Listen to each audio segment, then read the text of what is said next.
Hello बच्चों। Hello ma'am. चलिए आज हम आप लोगों को क्रिया शब्द पढ़ाएंगे। ठीक है, क्या पढ़ाएंगे? क्रिया शब्द। पहले हमने संज्ञा पढ़ी, सर्वनाम पढ़ी, आज हम क्रिया शब्द पढ़ाएंगे। ठीक, क्रिया क्या होता है? जैसे कोई काम करना।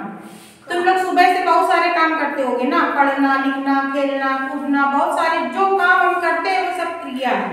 ठीक, परिभाषा देखो क्या होती है, उसको ध्यान से समझनी है। क्रिया क्या होती है? जिस शब्द के माध्यम से वाक्य में कार्य होने का बोध होता है उसे हम क्रिया कहते हैं। ठीक, एक ऐसा शब्द जिससे हमें ये पता चलता है कि काम हो रहा है। समझ रहे हो ना बच्चे? तो जिस शब्द के माध्यम से वाक्य में कार्य होने का बोध होता है उसे हम क्रिया कहते हैं। ठीक है, तो क्रिया दो प्रकार की होती है। कितने प्रकार की होती है? दो प्रकार की होती है। एक होती है सकर्मक क्रिया, सकर्मक क्रिया, और दूसरी होती है अकर्मक क्रिया। ठीक है, जैसे सर्वनाम के 6 प्रकार होते हैं, उसी प्रकार से क्रिया के भी दो प्रकार हैं। एक सकर्मक क्रिया और दूसरी अकर्मक क्रिया। ठीक, सकर्मक क्रिया क्या होती है इसको जरा समझो। सा मीन्स काम का होना। ठीक, सा से समझ लो कि काम हो रहा है, और आ का मतलब समझ लो कि काम नहीं हो रहा है ना। देखो सकर्मक क्रिया यानी इसमें काम जो है वो सही में हो रहा है। सकर्मक क्रिया क्या होती है? सकर्मक क्रिया में कर्ता, क्रिया और कर्म तीनों उपस्थित होते हैं। ठीक, सकर्मक क्रिया जो होती है उसमें 3 चीजें होती हैं, कर्ता होती है, क्रिया होती है और कर्म होती है। ठीक, ये होती है सकर्मक क्रिया। कोई तुमसे पूछे सकर्मक क्रिया और अकर्मक क्रिया में क्या अंतर है, तो तुमको बताना है कि जो सकर्मक क्रिया है उसमें कर्ता, क्रिया और कर्म तीनों होते हैं। ठीक, और इसके उदाहरण जरा देख लो। अकर्मक क्रिया में क्या होता है? केवल कर्ता और क्रिया होती है। ठीक, जो कर्म है वो नहीं होता। किसमें? अकर्मक में। तो सकर्मक को पहले समझ लो क्या है, फिर से देखो। सकर्मक क्रिया में कर्ता, क्रिया, कर्म तीनों उपस्थित होते हैं। कर्ता जो होता है जो काम करता है। ठीक, जैसे एक उदाहरण हमने ले लिया कि साक्षी है ना, साक्षी तुम्हारा एग्जाम्पल लिया है। साक्षी ने आम खाया। साक्षी ने क्या खाया? आम खाया। तो ये जो साक्षी है ये हो गई कर्ता। भाई काम कौन कर रहा है? काम करने वाले को क्या कहते हैं? कर्ता कहते हैं। तो आम तो खा रहा है, लेकिन किसके द्वारा खाया जा रहा है? साक्षी के द्वारा। तो साक्षी हो गई कर्ता। ठीक, तो कर्ता देखो, ये कर्ता तुम्हारा मिल गया, मिल गया कि नहीं? अब आएंगे आम खाया। तो ये जो खाया है, साक्षी कौन सा काम कर रही है? खाने का काम कर रही है। तो खाया हो गया इनका कर्म, मिल गया कर्म। अब नहीं क्रिया। ठीक, खाने का काम कर रही ना, तो खाया क्या हो गया? इनकी क्रिया हो गई। और क्या खा रही है? खा तो नहीं है, लेकिन क्या खा रही है? तो ये आम खा रही है ना।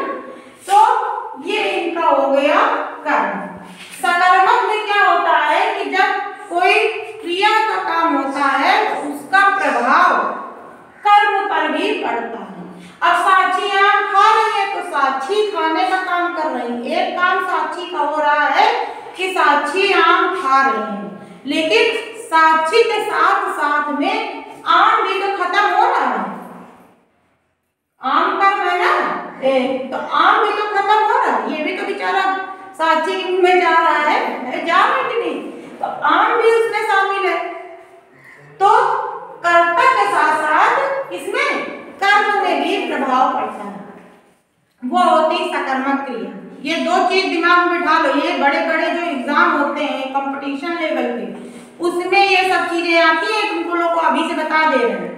ठीक है, ये बात दिमाग में बिठा लो कि सकर्मक क्रिया और अकर्मक क्रिया दोनों में क्या अंतर है। सकर्मक और अकर्मक सकर्मक में क्या होता है, कर्म सकर्मक में कर्ता क्रिया कर्म तीनों होते हैं और अकर्मक में क्या होता है, अकर्मक में क्रिया गैर रहता है। अकर्मक में क्या होता है, क्रिया गैर रहता है, केवल केवल कर्ता और क्या होता है, कर्ता और क्रिया रहती है अकर्मक में, है ना। चलिए दूसरा उदाहरण लेते हैं सकर्मक का कि राम क्रिकेट खेल रहा है, ठीक है। तो राम क्या हो गया, कर्ता, राम क्या हो गया, कर्ता और इनका क्रिया क्या हो गया, खेल, क्रिया क्या हो गई इनका, खेल। तो राम कौन सा काम कर रहा है, खेलने का काम कर रहा है और क्या खेल रहा है, क्रिकेट खेल रहा है। तो राम हो गया तुम्हारा कर्ता, क्रिया हो गया तुम्हारा खेल रहा और कर्म क्या हो गया तुम्हारा, क्रिकेट, ठीक। तो इसमें कर्ता क्रिया कर्म तीनों चीज हो गई, तो ये क्या हो गया तुम्हारा सकर्मक क्रिया, ठीक, ध्यान से समझना। फिर तीसरे एग्जांपल में आ जाओ, वह कार से स्कूल जाता है। तो वो स्कूल, वह क्या हो गया, कर्ता, कर्ता वो होता है जो काम करता है, जाने का काम कौन कर रहा है, वह कर रहा है, तो वह कर्ता हो गया। फिर क्रिया क्या हो गई, जाता है और कर्म क्या हो गया, किससे जा रहा है, कार से जा रहा है, तो ये तुम्हारा कार्य क्या हो गया, कर्म हो गया। तो कर्ता क्रिया, ठीक है, ये क्रिया हो गई, ये कर्ता हो गया और ये कार्य तुम्हारा क्या हो गया, कर्म, तीनों मिल गए, तो ये तुम्हारी हो गई सकर्मक क्रिया। अब अकर्मक क्रिया पे आ जाते हैं कि अकर्मक क्रिया क्या है, ठीक है। तो इसमें क्या है, मैंने बताया जैसे कि सेम वैसे ही है, इसमें एक चीज गैप रहती है। देखो, जब किसी वाक्य में कर्ता क्रिया हो, कर्ता हो और क्रिया हो, दो चीजें हैं, कर्ता और क्रिया, वो अकर्मक क्रिया होती है। अकर्मक मतलब काम नहीं, काम का ना होना पाया जाना, ठीक। तो अब देखो, वह तेज दौड़ता है, वह तेज दौड़ता है, तो कर्ता क्या हो गया, कौन दौड़ रहा है, वह कर्ता हो गया और वो उसका काम क्या हो गया, ये कर्ता हो गया और काम क्या है, दौड़ता है। और इसमें देखो क्या है, कर्म गैर, इसमें कहीं कर्म नहीं। अगर ये होता कि वह रोड पर तेज दौड़ता है, तो सड़क पर तेज दौड़ता है, तो सड़क कर्म हो जाता, तो अकर्मक बन, सकर्मक बन जाता। लेकिन यहाँ पर हमारा कर्म नहीं है, केवल कर्ता है और क्रिया है, तो ये हमारा क्या हो गया, अकर्मक क्रिया।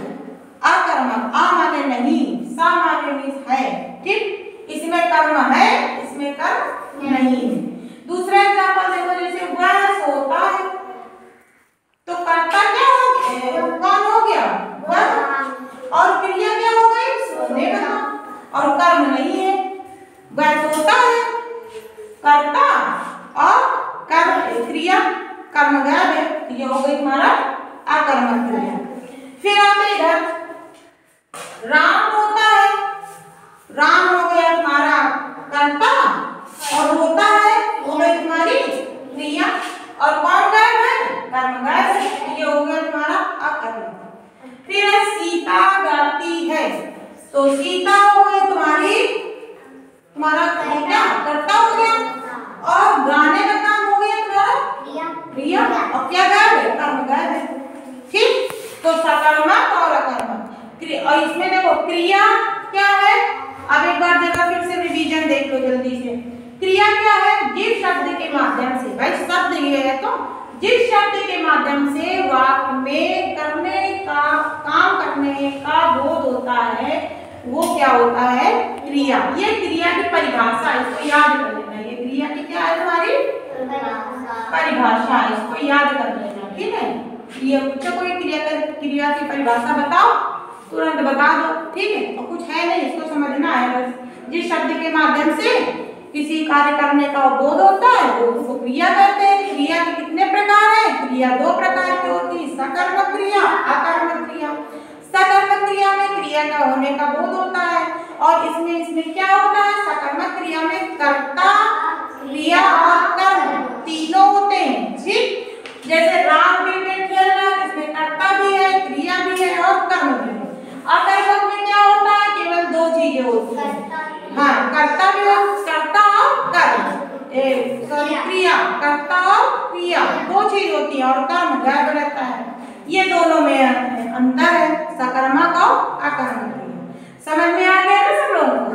अब ये सब लोग अपनी कॉपी में नोट कर लो। आपसे कुछ सेंटेंस देंगे, उसमें तुम्हें बताना है कि डस्टर कहाँ गया, ये सकर्मक क्रिया है या अकर्मक क्रिया है। ठीक है,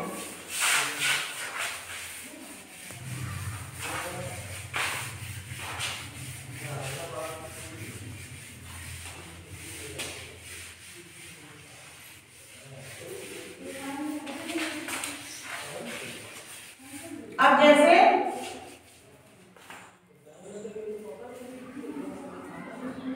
सीता गैस में खाना बना रही है ना, तो ये कौन सी क्रिया हो जाएगी तुम्हारी, सकर्मक। ठीक, ये देखो करता है, ठीक है, और ये खाना बनाने का काम कर रही, क्रिया हो गई, और ये क्या हो गया तुम्हारा कर्म। ये तुम्हारा क्या हो गया, सकर्मक। इसको क्या बोलेंगे, सकर्मक। ठीक, अब अकर्मक में आ जाओ। इसका एग्जाम्पल जैसे आलोक बैठे है ना, आलोक बैठे,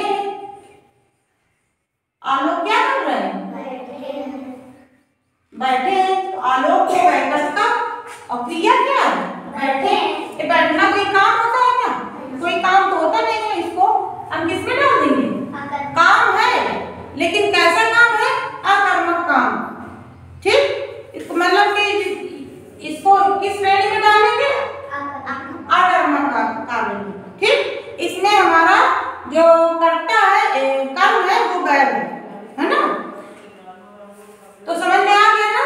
अब ऐसे ही देंगे, सब लोग कॉपी में उतार लेना। ठीक है, चलिए।